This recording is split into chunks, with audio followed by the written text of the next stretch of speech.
ঢাকাসহ দেশের ১৬টি অঞ্চলের উপর দিয়ে ঘণ্টায় সর্বোচ্চ ৮০ কিলোমিটার বেগে বৃষ্টি বা বজ্রবৃষ্টিসহ অস্থায়ীভাবে ঝোড়ো হাওয়া বয়ে যেতে পারে। ৮ মে বুধবার দুপুর ১টা পর্যন্ত দেশের অভ্যন্তরীণ নদীবন্দরগুলোর জন্য আবহাওয়ার পূর্বাভাসে এই তথ্য জানানো হয়েছে।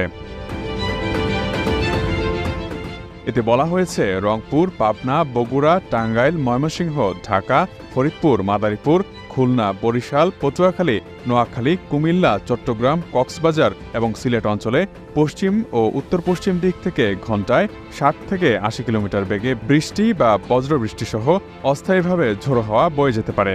এসব এলাকার নদীবন্দরগুলোকে ২ নম্বর নৌ হুঁশিয়ারি সংকেত দেখাতে বলা হয়েছে।